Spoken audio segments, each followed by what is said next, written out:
So you've been running, new runner, you've been running for a year, your heart rate is still high. I'm going to tell you what I've done in the last 5 years to do 22 marathons from 168 beats per minute at a 9-minute pace down to 124 beats per minute at a 7-minute pace. I got back from a zone 3 tempo run, 17 miles yesterday, coming off of a 100-mile week. Now for me, of course, I have the experience of running for 5 years. I'm going to tell you what to do as a beginner runner, the things I wish I've done, and what to listen to and what not to do in order for you to get a lower heart rate.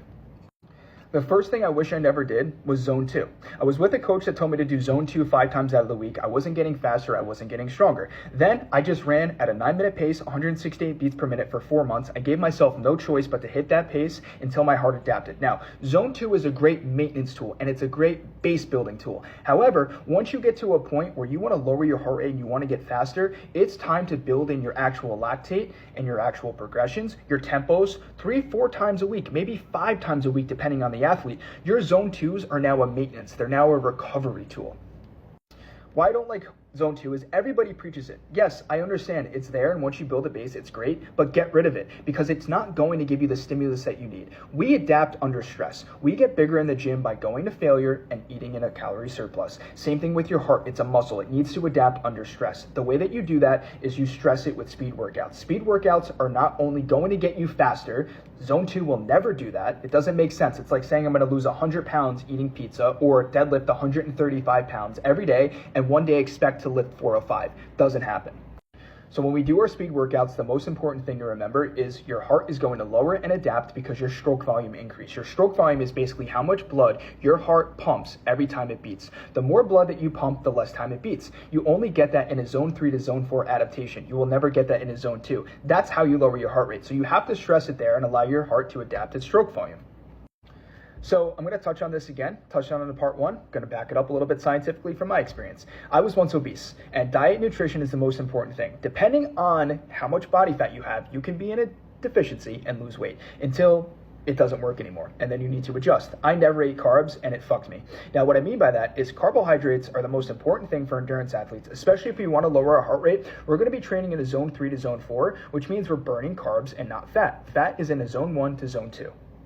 Now, when we neglect carbs, I understand a lot of us don't want to eat carbs, but if we're going to perform well, we need to have them, right? We can look at the science and everything like that. Endurance athletes that eat carbs, I'm at about 500 grams of carbs, do perform better and recover a lot quicker. But most importantly, these play a vital role in 2 major things, your sympathetic nervous system and your parasympathetic nervous system. Now, what are those? Turn on the light switch. Those are your flight or fight responses internally. So when those are turned on, basically send signals, it's firing off, things are going off, right? It's like a war inside your body.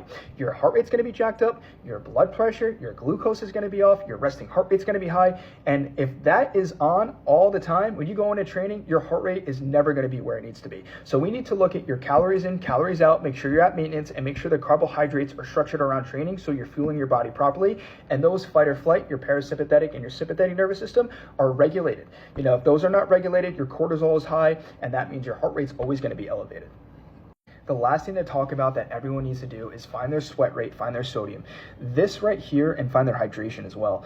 If you're dehydrated, your resting heart rate is going to be jacked up, your cortisol levels are going to be jacked up, and you're going to have that flight or fight response. When you're properly hydrated, this is going to allow you with good sodium and electrolytes to have a better blood volume. Better blood volume is better stroke volume, and that allows you to lower your heart rate just by resting. When you're going into your runs and you're properly hydrated, you best believe your heart rate is going to thank you and be where it needs to be. So those are my tips to back up part 1. Any other questions, drop them in the comments, let me know.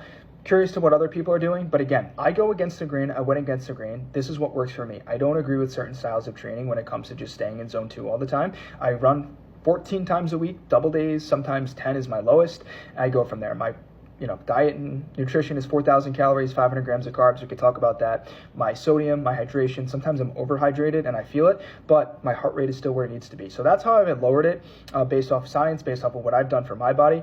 Everybody is subjective. So test what you need to do and don't be scared to go against the grain and not do your zone 2s here and there, and up your carbs if you can, and get your hydration where it needs to be, because when you become a better and more efficient runner, it's going to be a lot more fun to go out and set PRs and sign up for races. So that is what I have for part 2. Any other questions in the comments? I'm out.